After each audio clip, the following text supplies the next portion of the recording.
Selamat hari Minggu, Jemaat Tuhan. Kita bersyukur pada Tuhan hari ini.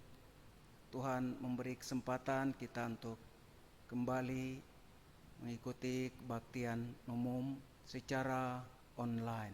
Kita masih beribadah di rumah saja. Mari kita mempersiapkan diri, hati kita akan berdoa, mohon pertolongan Tuhan, kita dapat melewati kebaktian ini dengan baik, tanpa ada gangguan, baik peralatan yang kita gunakan maupun diri hidup kita. Kuasa jahat tidak mengambil kesempatan dan keuntungan pada saat seperti ini. Mari kita ngambil waktu teduh, kita berdoa dalam hati. Kita mulai.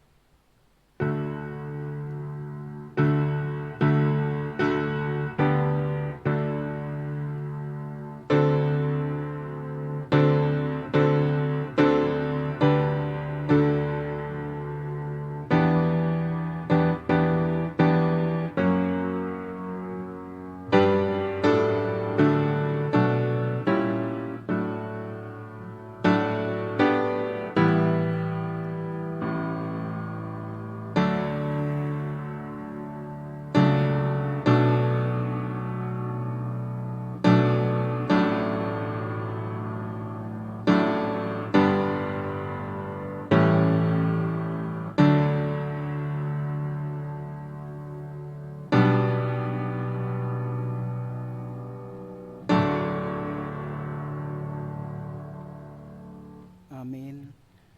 Jemaat Tuhan, mari kita berdiri, kita akan buka kebaktian kita. Pilihlah pada hari ini kepada siapa kamu akan beribadah. Aku dan seisi rumahku, kami akan beribadah kepada Tuhan. Anak-anak cucu akan beribadah kepadanya dan akan menceritakan tentang Tuhan kepada angkatan yang akan datang. Janganlah kita menjauhkan diri dari pertemuan-pertemuan ibadah kita seperti dibiasakan oleh beberapa orang. Tetapi marilah kita saling menasihati dan semakin giat melakukannya menjelang hari Tuhan yang mendekat. Pertolongan kita adalah dalam nama Tuhan yang menjadikan langit dan bumi. Salam kasih karunia menyertai kamu dan damai sejahtera dari Allah, Bapa kita, dan dari Tuhan Yesus Kristus. Amin. Jemaat yang dikasihi oleh Tuhan Yesus Kristus, marilah kita memuji Tuhan karena sungguh besar kasih-Nya dalam hidup kita. KPPK nomor 11 ayat 1 dan 3, terpujilah nama Allah.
Mari kita berdoa.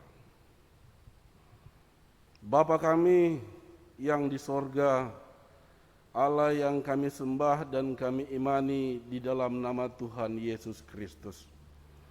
Kami sungguh mengucap syukur Tuhan untuk segala anugerah dan berkat yang senantiasa Engkau nyatakan dan limpahkan dalam seluruh kehidupan kami.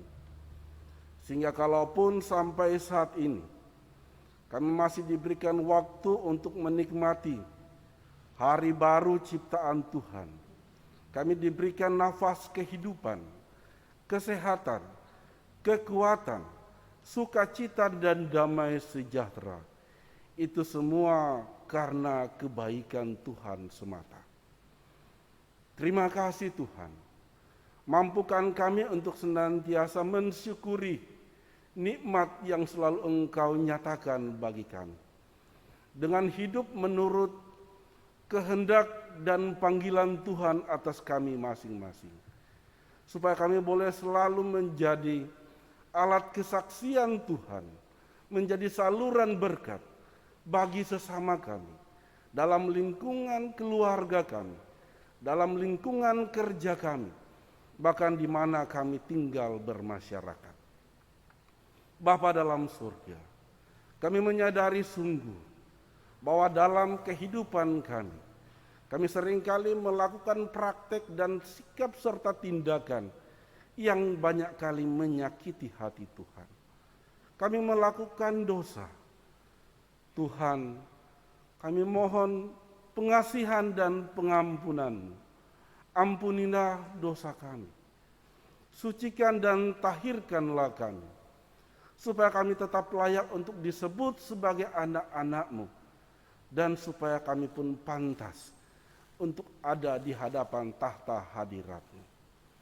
Terima kasih Tuhan. Kami hendak beribadah bersama di pagi hari ini. Kami mohon Tuhan hadir bersama-sama dengan kami. Baik kami yang ada di gereja, maupun kami yang ada dan beribadah dari rumah.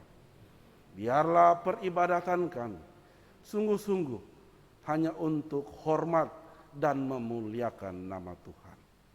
Kami serahkan ibadah kami, Tuhan berkati. Alat-alat yang kami gunakan, fasilitas, serta jaringan internet dan listrik yang tersedia. Semuanya dapat berjalan dengan lancar. Terpujilah nama Tuhan, kami berdoa memohon di dalam nama Tuhan Yesus Kristus. Haleluya. Amin. Jemaat dipersilakan duduk kembali.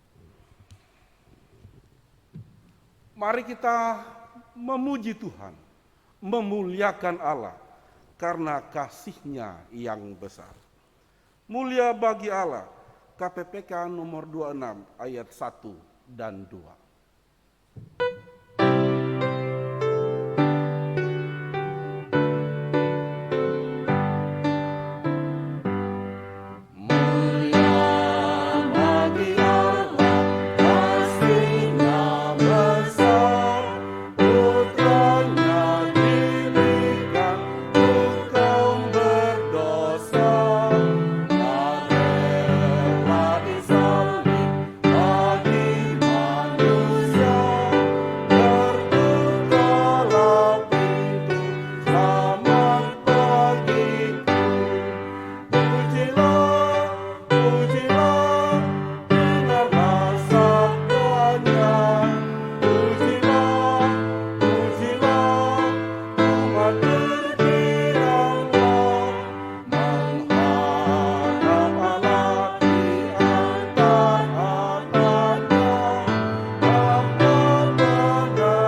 bersama-sama dengan seluruh orang percaya di segala abad dan segala tempat. Marilah kita mengikrarkan iman kita melalui pengakuan iman rasuli dengan berkata demikian.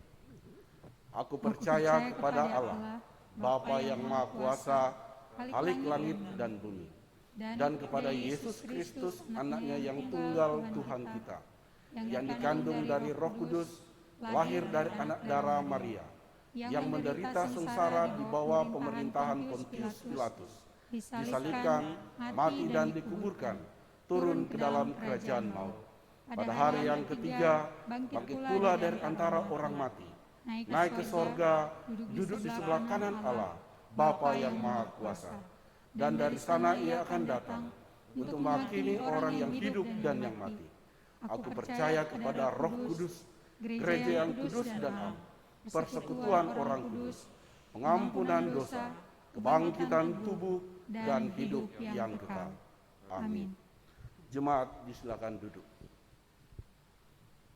Kita akan membaca, mendengarkan renungan kebenaran firman Tuhan yang akan dibawakan oleh Evangelis Miss Sisukawatu. Mari kita sambut dengan mengangkat pujian yang berjudul Kasih.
Kasih Tuhan sungguh teramat besar dalam kehidupan kita. Jemaat yang dikasihi oleh Tuhan, sebelum kita masuk dalam perenungan firman Tuhan, mari kita bersatu di dalam doa. Mari kita berdoa. Kami memuji kebesaran Tuhan yang luar biasa di dalam kehidupan kami hingga saat ini. Kami ada sebagaimana kami ada. Ya Tuhan, kami akan bersama-sama belajar kebenaran firman Tuhan. Tuhan tolong kami sehingga kami boleh mengerti firman yang disampaikan, bukan hanya sampai pada tahap mengerti, melainkan kami boleh mengaplikasikannya di dalam kehidupan kami sebagai orang-orang percaya. Terima kasih ya Tuhan, sekali lagi kami menyerahkan waktu ini ke dalam tangan Tuhan. Demi nama Kristus Yesus kami berdoa. Amin. Bapak Ibu disilakan duduk. Sekali lagi, salam sejahtera bagi kita semua yang sedang mengikuti ibadah secara virtual di rumah masing-masing. Jemaat yang dikasihi oleh Tuhan, bersama-sama pada hari ini kita akan belajar kebenaran firman Tuhan yang terdapat di dalam kitab Lukas pasal yang ke-6 ayat yang ke-27. Sekali lagi, kitab Lukas pasal yang ke-6 ayat yang ke-27. Saya akan membacakannya untuk kita semua. Bapak Ibu boleh memperhatikan di dalam Alkitab masing-masing. Demikian firman Tuhan bagi kita, Lukas pasal 6 ayat yang ke-27. Tetapi kepada kamu yang mendengarkan aku berkata, kasihilah musuhmu, berbuatlah baik kepada orang yang membenci kamu. Demikian firman Tuhan yang kita baca pada hari ini. Jemaat yang dikasihi oleh Tuhan, pada saat ini saya ingin mengawali khotbah ini dengan menceritakan suatu peristiwa yang saya tonton, yang saya baca melalui media sosial. Pada bulan September awal, kita pengguna media sosial, khususnya pengguna media sosial di Indonesia, dibuat panas dengan beredarnya video Andre Slake, seorang direktur kreatif dari ajang Miss Supranasional atau ajang kecantikan. Nah, Andre Slake terdengar menghina Indonesia, terdengar mengucapkan ketidaksukaannya terhadap Indonesia. Dalam video yang ramai beredar, Andre mengucapkan kata-kata kebencian kepada rakyat Indonesia, kepada Indonesia terkhususnya ketika Miss Supranasional 2019 Antonia Porsild sedang melakukan live di Instagramnya. Akibat perbuatan tersebut, netizen Indonesia beramai-ramai mencari akun Andre, kemudian menyerang dan meninggalkan komentar-komentar kebencian terhadap Andre, bahkan meninggalkan komentar kebencian di akun resmi atau akun official resmi dari ajang kecantikan tersebut. Tetapi tidak butuh berapa lama Bapak Ibu yang dikasihi oleh Tuhan, Andre pun kemudian menggugah permintaan maafnya di akun pribadi serta akun official resmi ajang kecantikan tersebut. Jemaat yang dikasihi oleh Tuhan, kita manusia ini adalah makhluk sosial, di mana kita manusia hidup berdampingan dengan berbagai macam manusia dengan latar belakang dan keunikannya yang berbeda-beda. Terkadang dalam sosial itu atau terkadang dalam hubungan berdampingan tersebut terjadi gesekan-gesekan yang satu dengan yang lain. Kita menyakiti atau kita yang disakiti. Pada case-case terburuknya, kita bisa menjadi musuh, bahkan kita bisa memusuhi orang tersebut. Nah, bagaimana dengan orang percaya? Orang-orang percaya di seluruh dunia pun tidak luput dengan masalah ini. Kita sering sekali mendengar berita penyerangan, bahkan berita penganiayaan terhadap orang-orang percaya di seluruh dunia. Kekerasan fisik maupun verbal sering sekali dialamatkan kepada orang-orang percaya. Kenapa? Karena orang-orang percaya adalah minoritas. Hal-hal ini tentunya menyebabkan luka bagi banyak orang yang mengalaminya. Kasus Muhammad KC masih sedang diproses, sedang dibicarakan bagaimana dia dianiaya di dalam tahanan oleh perwira yang tidak seiman dengan dia. Di Kiwirok, Pegunungan Bintang, Papua masih segar dalam ingatan kita tentang tenaga medis yang dianiaya, diserang, bahkan dibunuh oleh orang-orang yang pasti tidak mengenal kebenaran firman Tuhan. Ya, ini tentunya dilakukan oleh orang-orang yang tidak mengenal kebenaran firman Tuhan dengan baik. Nah, sebagai orang percaya yang telah diselamatkan oleh Tuhan, sebagai orang yang sudah mengerti kebenaran firman Tuhan, bagaimana sikap kita? Bagaimana sikap kita menghadapi atau bagaimana sikap kita merespon mereka yang memusuhi kita, mereka yang menyakiti kita? Melalui khotbah pada hari ini bersama-sama kita mau belajar. Tuhan Yesus melalui tulisan Lukas dalam pasal 6 ayat yang ke-27 ini memberikan sebuah pengajaran bagaimana seharusnya kita orang percaya yang sudah diselamatkan bersikap dan bertindak terkait dengan hal ini. Yang pertama, sesuai dengan yang kita telah baca, yang pertama yang harus kita lakukan ialah setiap orang percaya harusnya mengasihi musuhnya. Sekali sekali lagi, setiap orang percaya harusnya mengasihi musuhnya. Mari bersama-sama kita perhatikan dalam Alkitab kita perkataan Tuhan Yesus ini. Kasihilah musuhmu, berbuat baiklah kepada mereka. Kita disuruh untuk mengasihi mereka. Mereka siapa? Orang-orang yang baik kepada kita kah? Orang-orang yang tidak pernah melukai kita kah? Bukan. Melainkan firman Tuhan katakan, kasihilah orang-orang yang telah berbuat jahat terhadap kamu. Perintah ini Yesus berikan kepada kita dan berlaku tanpa terkecuali untuk seluruh orang percaya yang ada di dunia ini, termasuk saya dan jemaat yang dikasih oleh Tuhan.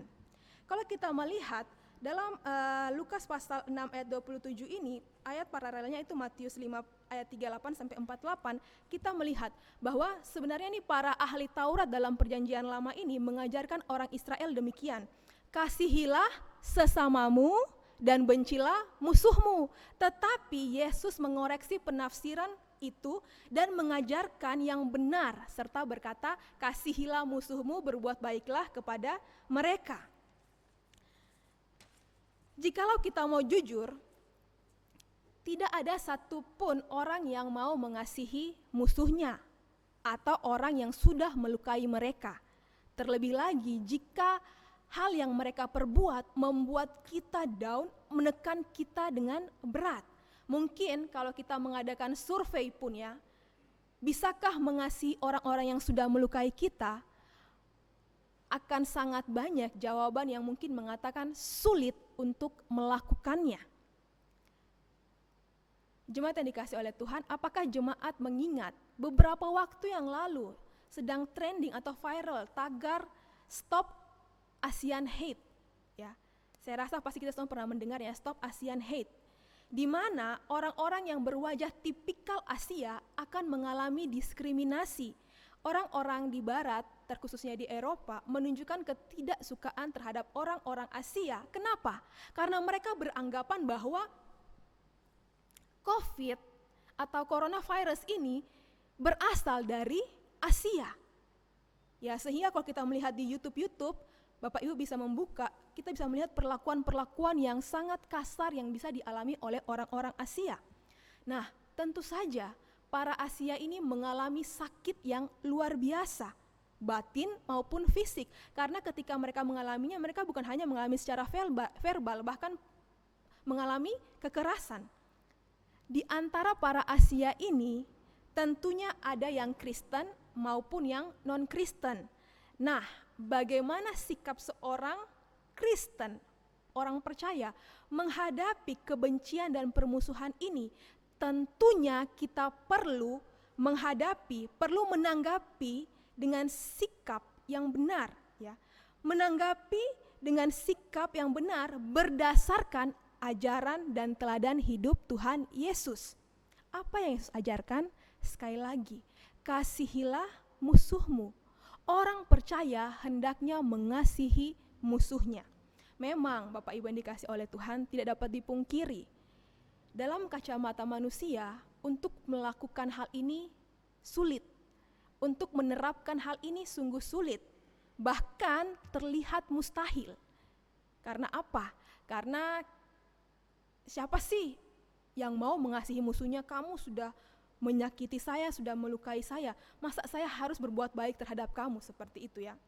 Nah, mungkin ketika Bapak Ibu dalam pekerjaan tiba-tiba difitnah oleh rekan kerja karena mungkin motifnya untuk promosi atau iri atau untuk mencari simpati atasan atau bahkan untuk mengejar promosi untuk naik jabatan, atau mungkin Bapak Ibu ditipu oleh orang-orang kepercayaan tentang masalah keuangan, atau mungkin kita di sini sedang mengalami yang namanya dijauhi, diasingkan oleh orang-orang karena kepercayaan kita yang berbeda dengan orang lain. Hal ini tentunya dapat menimbulkan luka bagi siapa saja yang mengalaminya. Tetapi pertanyaannya, ketika kita mengalami ini, bisakah kita tetap mengasihi mereka yang berbuat demikian terhadap kita? Terkadang Bapak Ibu yang dikasih oleh Tuhan, sebaik apapun kita berusaha melakukan yang terbaik, di mata orang yang tidak menyukai kita, kita akan selalu salah. Bisakah kita tetap mengasihi mereka? Dalam kehidupan berumah tangga pun, sakit menyakit ini tidak bisa terlepas. Ya, pasti ada juga terjadi gesekan-gesekan, dari gesekan yang ringan hingga gesekan yang berat. Entah itu suami menyakiti istri atau sebaliknya istri menyakiti suami dengan perkataan dan sebagainya. Atau orang tua menyakiti anak-anak dengan tindakannya atau sebaliknya anak-anak yang menyakiti orang tua dengan perilaku mereka. Atau bahkan mungkin salah satu anggota keluarga kita melakukan hal-hal yang fatal. Pertanyaannya, bisakah kita tetap mengasihi mereka dengan semua yang mereka lakukan itu? Jemaat yang dikasihi oleh Tuhan, kita pasti bisa dan akan dimampukan Tuhan untuk melakukan perintahnya ini. Sekali lagi, perintah untuk mengasihi musuh, untuk mengasihi orang-orang yang berbuat jahat terhadap kita. Karena apa? Karena Tuhan Yesus telah terlebih dahulu memberikan contoh. Kita yang adalah seterunya dikasihinya, sehingga sudah sepatutnya pun kita melakukan hal yang telah Tuhan contohkan kepada kita. Sudah sepatutnya kita pun mengasihi seteru-seteru kita. Ada dua contoh baik yang menjadi dasar kita. Yang pertama, Allah Bapa mengasihi kita manusia berdosa dan memberikan anaknya yang tunggal, Yesus Kristus, sebagai ganti dosa kita untuk keselamatan kita. Dalam Yohanes 3 ayat 16, satu firman Tuhan yang sungguh terkenal, karena begitu besar kasih Allah akan dunia ini. Ya, Allah Bapa rela memberikan anaknya yang tunggal, anaknya yang terkasih. Untuk apa? Untuk menyelamatkan kita seterunya.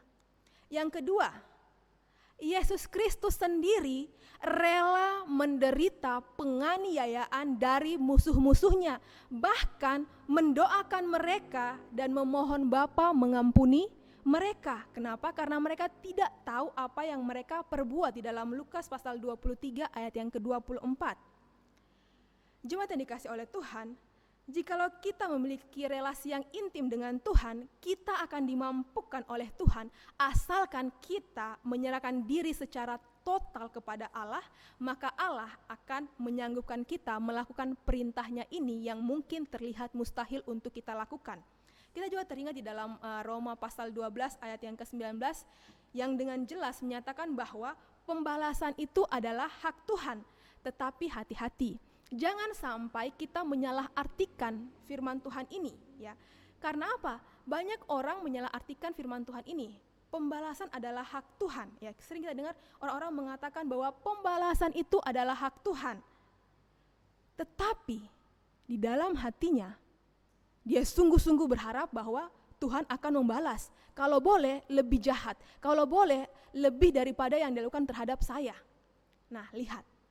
Banyak orang menyalahpahami arti firman Tuhan ini. Ini tidak benar. Kenapa? Ketika kita mengasihi musuh kita, berarti kita juga mengampuni apa yang telah diperbuatnya terhadap diri kita. Ya, kalau kita secara sederhana seperti ini. Secara sederhana konsep pengampunan itu seperti ini. Kalau kita bertemu dengan dia melihat mukanya masih terasa sakit, masih muncul kepahitan, berarti kita belum benar-benar melepaskan pengampunan. Tapi kalau kita sudah bertemu dengan dia, meskipun kita masih mengingat apa yang diperbuatnya, karena memang ingatan kuat ya, tapi tidak lagi terasa sakit di sini, maka pengampunan yang kita lakukan sudah benar. Ya, bisa mengerti ya, konsep pengampunan secara sederhana seperti itu. Lihat mukanya masih sakit, pengampunan belum benar-benar dilepaskan, tetapi lihat mukanya walaupun masih teringat dengan perbuatannya, karena memang sekali lagi ingatan itu nggak bisa kita tiba-tiba hapus seperti itu ya, tetapi tidak terasa sakit lagi, maka pengampunan itu sudah kita lepaskan dengan benar. Jemaat yang dikasihi oleh Tuhan, perintah untuk mengasihi musuh ini seringkali menyebabkan kekristenan diserang oleh agama-agama lain. Kenapa? Karena dianggap tidak masuk akal, ya. Bagaimana mungkin kita disuruh untuk mengasihi musuh seperti itu? Tetapi dalam bukunya Adam Clarke justru berkata, ini adalah perintah yang paling mulia atau luhur yang pernah diberikan kepada manusia. Agama yang salah atau agama yang palsu tidak akan berani memberikan perintah seperti ini, karena tanpa pengaruh supranatural itu pasti tidak akan bisa dipraktekkan untuk selama-lamanya. Bahkan kalau kita mengingat sebentar ya, Mahatma Gandhi pun tertarik dengan ajaran kasih, ajaran mengasihi ini, tetapi dia mendapat penolakan di tempat yang seharusnya dia mendapatkan pengajaran itu. Nah, jadi jemaat yang dikasih oleh Tuhan, yang pertama yang mau kita pelajari bahwa mari kita belajar bahwa Tuhan mau kita anak-anaknya yang sudah diselamatkan, yang sudah diampuninya, yang sudah dikasihinya, yang sudah menyakitinya, belajar untuk juga mengasihi orang-orang yang menyakiti kita. Kenapa? Tuhan telah terlebih dahulu memberikan teladan itu untuk kita. Yang kedua, kita belajar, orang percaya hendaknya berbuat baik kepada musuh mereka. Berbuat baik kepada musuh mereka, ayat yang ke-27 bagian B. Berbuatlah baik kepada orang yang membenci kamu.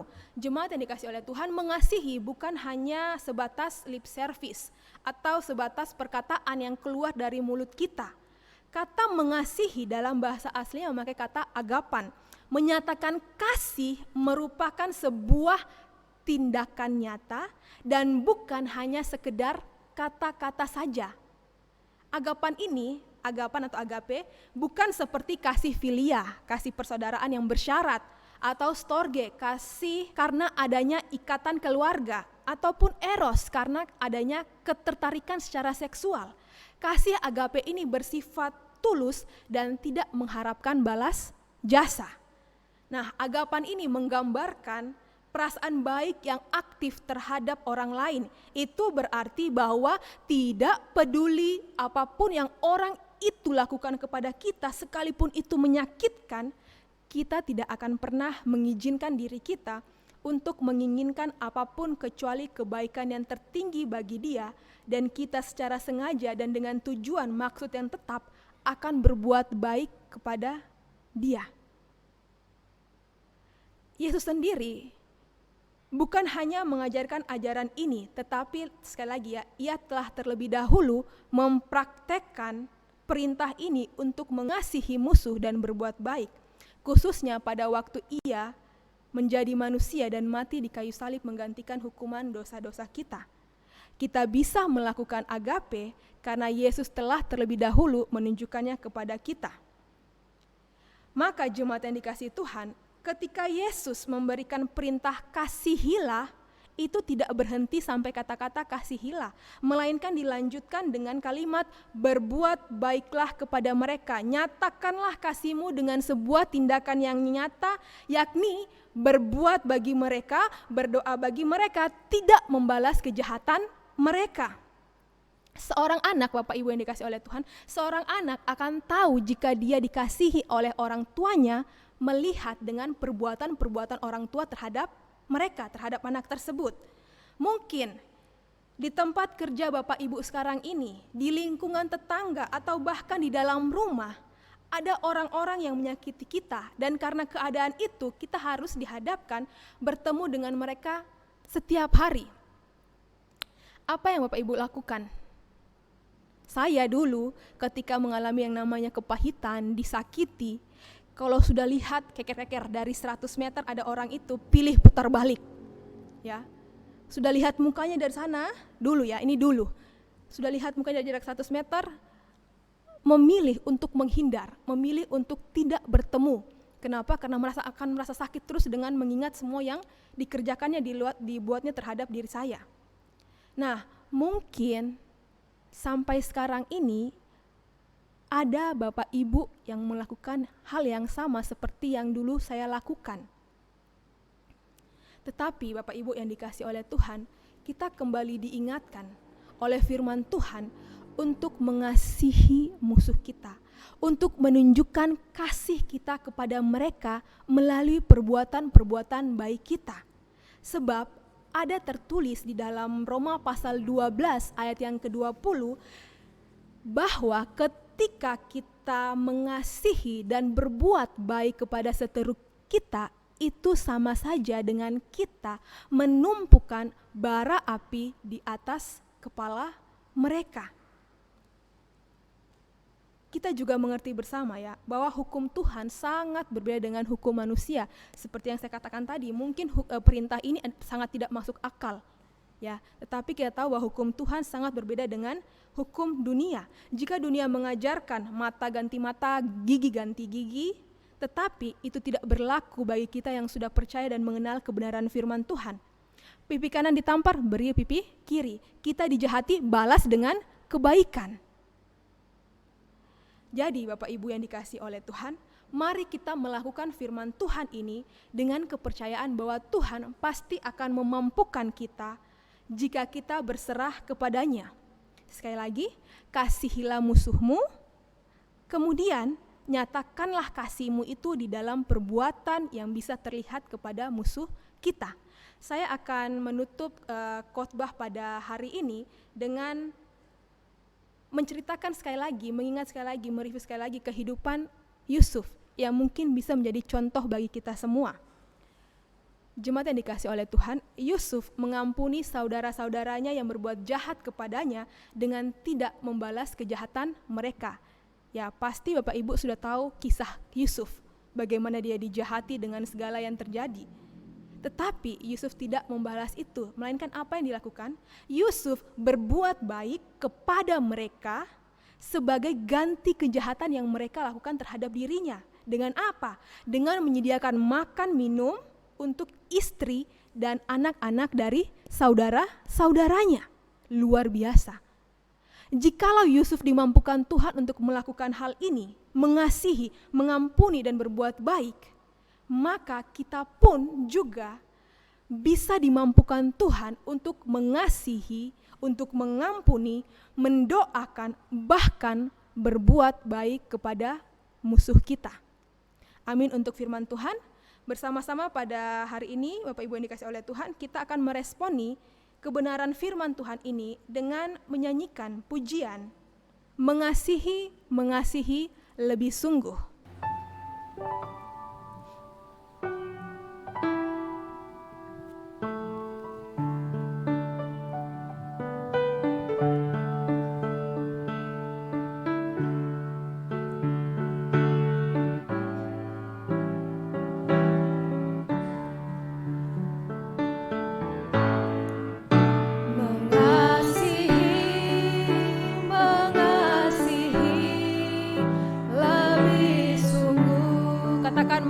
Mengasihi lebih sungguh.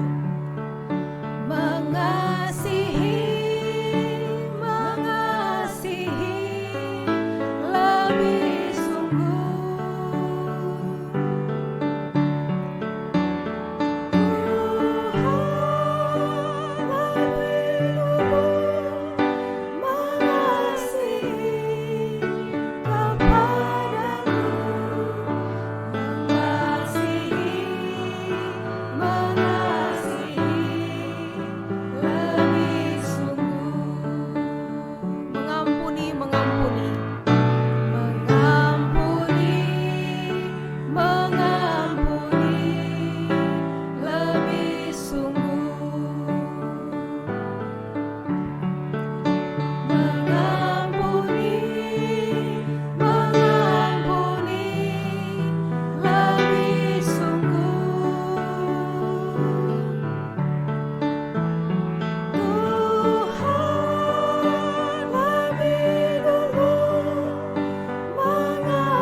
Doa penutup dan doa berkat akan disampaikan oleh Pendeta Yeremia Swebu.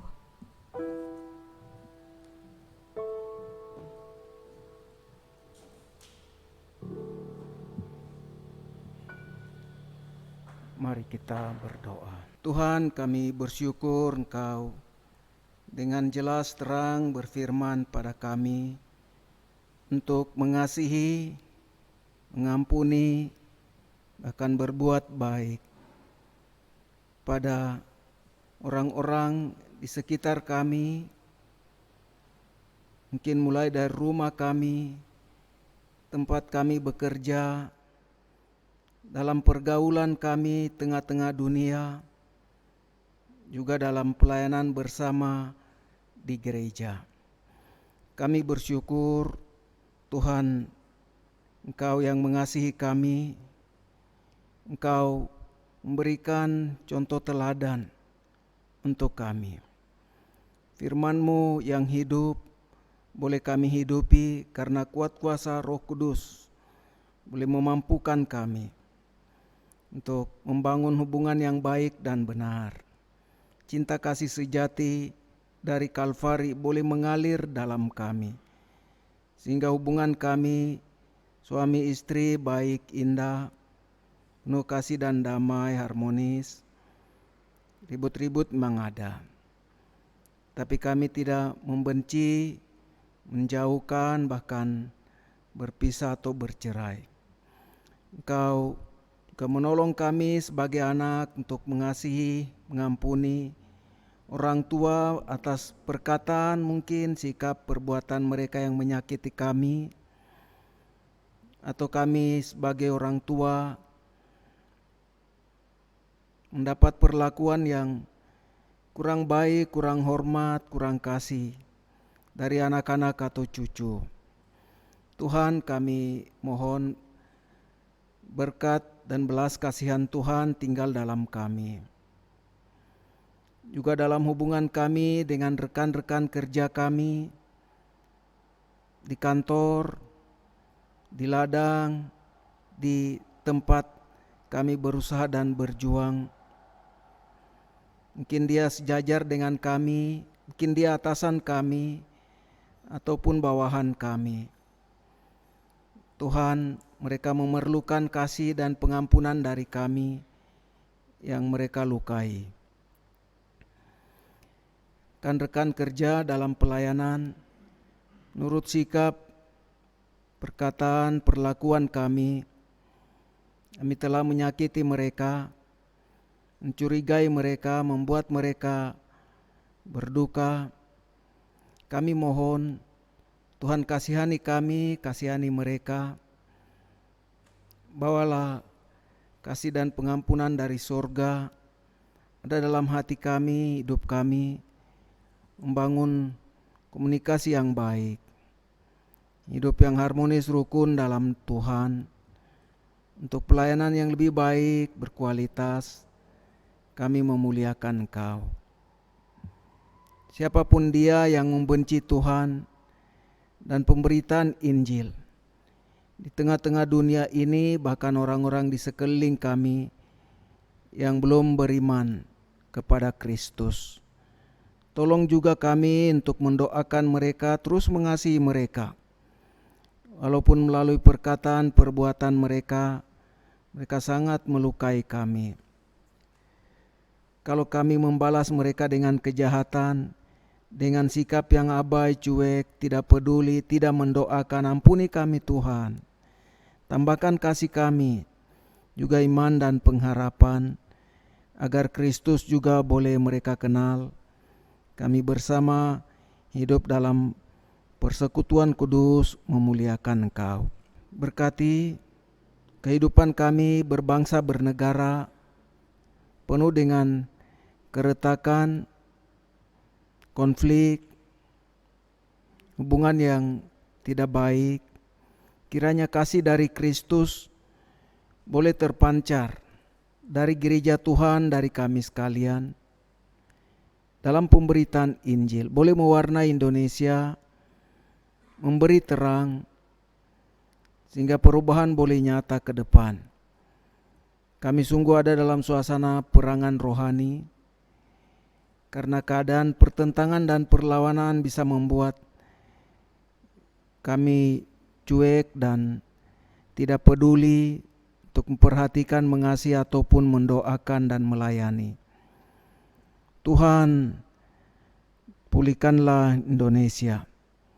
Hubungan yang retak antara anak bangsa satu sama lain, masalah rasialisme, kesukuan. Tuhan, kami mohon Engkau mengayomi kami. Masalah agama yang berbeda, masalah budaya yang berbeda, bahasa yang berbeda, dan banyak perbedaan di antara kami, membuat kami bisa bermusuhan. Dan kami mohon Tuhan mengasihani kami dan memulihkan keadaan bangsa kami. Paling tidak kami yang Kristen boleh hidup dalam damai dan kasih, dalam pengampunan dan perbuatan yang baik, untuk menolong mereka agar kembali ke jalan yang benar oleh karena nama-Mu. Berkati pejabat pemerintah kami, Presiden Joko Widodo, dengan segala tantangan, pergumulan berat, dan pelayanan yang hamba melakukan bersama wakil, para menteri, juga semua pejabat di daerah. Kau beri hikmat marifat dari surga, memberi kuatan, tabahan dalam menghadap segala tantangan. Kau mampukan mereka dan menghindarkan untuk menyalahgunakan kekuasaan, keuangan, hidup yang benar di jalan Tuhan, memuliakan Engkau. Pakai kami sekalian untuk melakukan bagian kami dalam mendukung segala program pemerintah untuk pembangunan negeri ini, pembangunan manusia Indonesia seutuhnya. Tuhan, Engkau yang dimuliakan. Ketika banyak orang diubahkan, berkembang, makin dewasa, dan kami menjadi berkat satu sama lain. Tuhan, kami mau doakan dan serahkan padamu semua orang yang sakit, juga yang terpapar COVID. Kami tahu banyak berkurang, tapi bisa saja seperti orang perkirakan, jumlah orang yang terpapar bisa bertambah. Kemungkinan yang diperkirakan tentang ledakan gelombang ketiga di Desember, kami tidak tahu. Allah yang Maha Tahu, Maha Kuasa, Maha Kasih, Maha Baik. Tolonglah kami berhati-hati dalam setiap tindak tanduk kami, dalam pergaulan kami, dalam kehidupan hari-hari. Protokol kesehatan kami boleh perhatikan.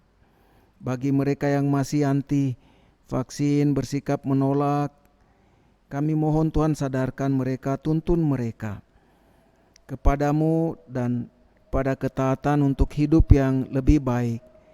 Bersama kami, hidup berkualitas, memuliakan Engkau dengan kesehatan terbaik. Kami mohon semua pelayan yang mengurus, baik Satgas COVID, menangani urusan ini, jabat pemerintah dengan segala dukungan yang diberikan untuk pelayanan ini. Kami sungguh bersyukur. Tuhan, Kau akan pakai terus seluruh pelayanan yang diberikan boleh menjadi berkat untuk pemulihan negeri kami, juga di banyak tempat lainnya di seluruh penjuru dunia.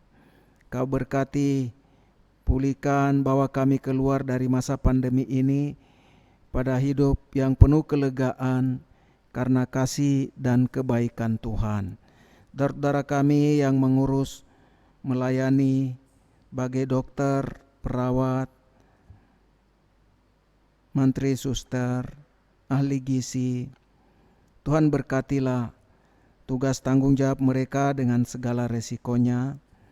Bu Ani Une Putih, Paulina Wataha, dari Foni Persulesi, Pak Harol Manugan, Saudari Ayu Palimbunga, Pak Albinus Kobis, Bu Elim Mangayun, Bu Sara Mangge, Bu Melani Chong, dari Yoswita Damayanti, Pak David Pranata, Bu Deborah Pranata, Tedion Kosbin, dari Grace Tauran, dari Stevi Tauran, Bu Ranitan, Bu Manuela Kris Cahyani, Yang Wismiarso, Pak Geri Dalabaso, Bu Octavian Hidemi, Pak Nikolas, dan Bu Sofi, dan semua rekan ke dalam pelayanan.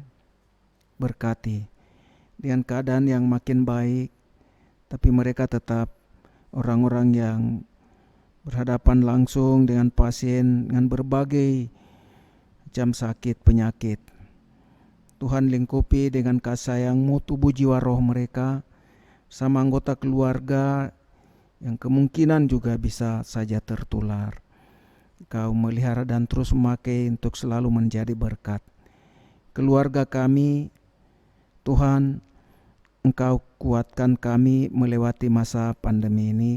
Hidup, kerja, pendidikan, baik kami sebagai orang tua ataupun anak-anak dan masa depan. Mohon perhatian kasih dan berkat Tuhan. Kami dapat terus menyesuaikan diri, berinovasi, bahkan mengalami banyak kemajuan oleh karena pertolongan tangan Tuhan yang terus melihara memberkati kami. Untuk semua saudara yang berulang tahun dalam minggu ini, kami doakan dan serahkan padamu.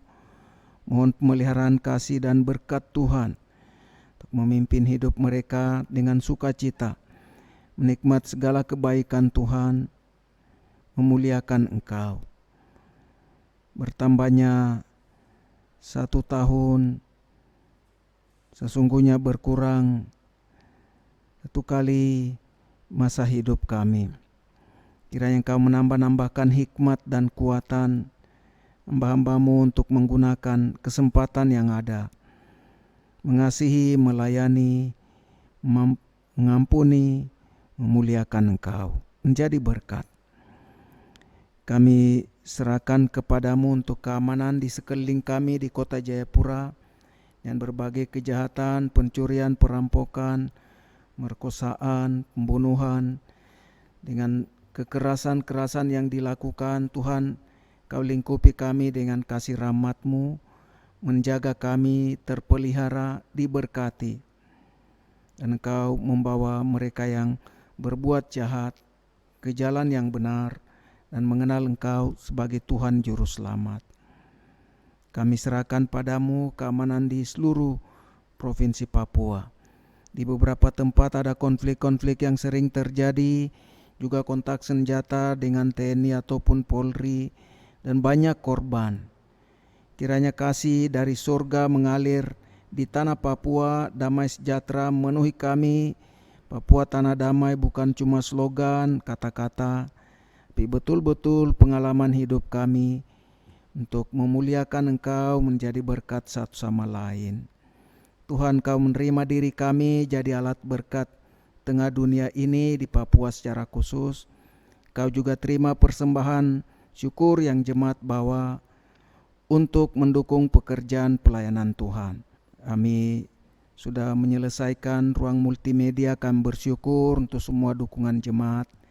Kami mempersiapkan Natal dan kebaktian peringatan dengan baktian tutup tahun. Panitia yang bekerja, kami mohon hikmat, kuasa, dan berkat Tuhan.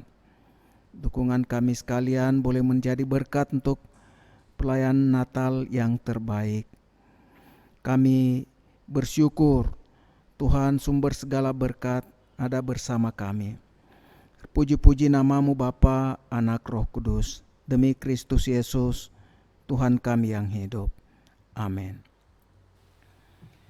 Jemaat Tuhan, mari kita berdiri, kita memberikan pujian kemuliaan pada Tuhan, menyanyikan doksologi.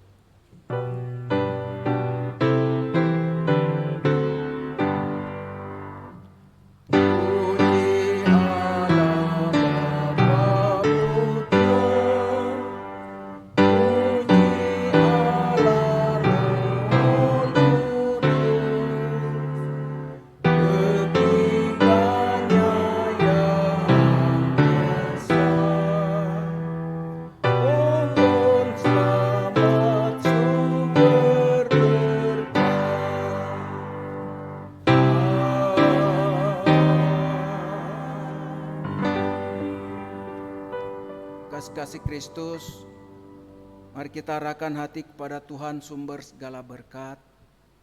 Kembali ke dalam hidup kita, melakukan firman-Nya, mengasihi, mengampuni, berbuat baik, menjadi berkat bagi sesama, dan mengalami berkat-berkat Tuhan dalam hidup kita. Kiranya Tuhan memberkati engkau dan melindungi engkau.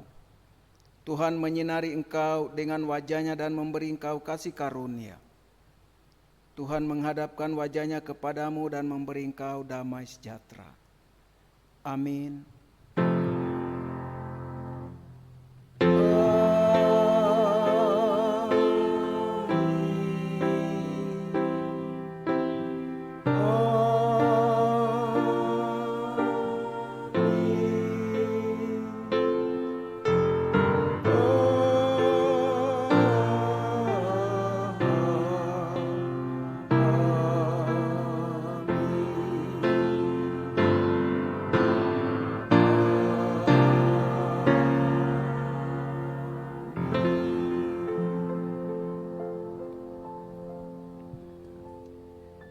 Jemaat, ibadah kita selesai, silakan duduk. Sebelum kita ambil saat teduh, saya berikan informasi dalam warta jemaat hari ini. Hal pertama, kita masih akan menjalani kebaktian secara online seminggu ke depan sampai akhir bulan ini. Setelah itu, kalau Tuhan izinkan keadaan baik-baik, di awal November kita akan membuka kesempatan untuk kebaktian secara onsite di gereja. Bapak Ibu Saudara, kita perlu berhati-hati, waspada, kita mendoakan, perhatikan. Kita tetap tidak ceroboh, tapi kita memperhatikan keadaan yang berkembang.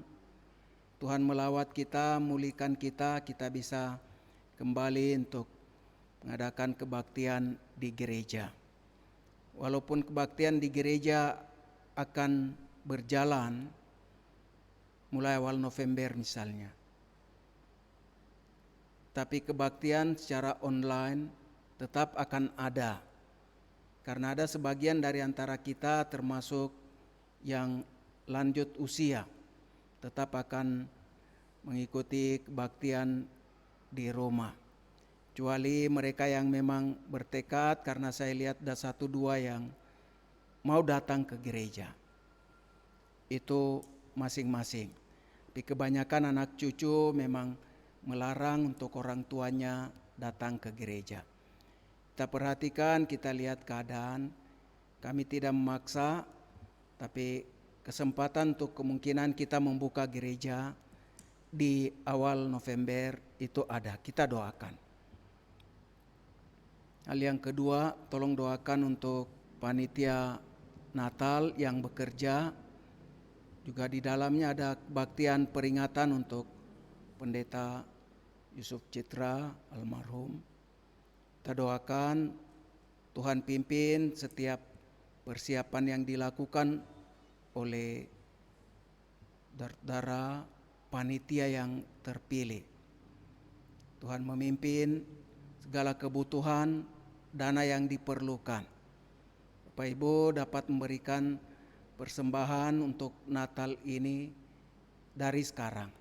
Kalau Tuhan memberkati kita, kita bisa bagi memberi dukungan untuk persembahan Natal. Ada beberapa kegiatan di sana. Selain perayaan ada HUT, peringatan, kita juga ada Christmas Carol, biasanya kunjungan untuk para lansia. Kemudian serangkaian kegiatan Natal ini akan diakhiri dengan kebaktian tutup tahun. Jika Tuhan izinkan, Ibu Lydia Citra bersama anak-anak cucu akan datang pada kesempatan bulan Desember. Kita doakan dan lihat keadaan seperti apa perkembangan. Ini informasi untuk kita. Mohon terus dukung dan doakan untuk Saudara Tommy dalam kondisi kelemahan dan sakit karena jatuh. Saudara Tommy jatuh ketika mereka mempersiapkan alat-alat di ruang multimedia. Ini kondisi untuk kita tahu dan terus memberi dukungan doa. Tuhan kiranya memulihkan hambanya untuk bersama kita kembali melayani. Selamat hari Minggu, Tuhan memberkati.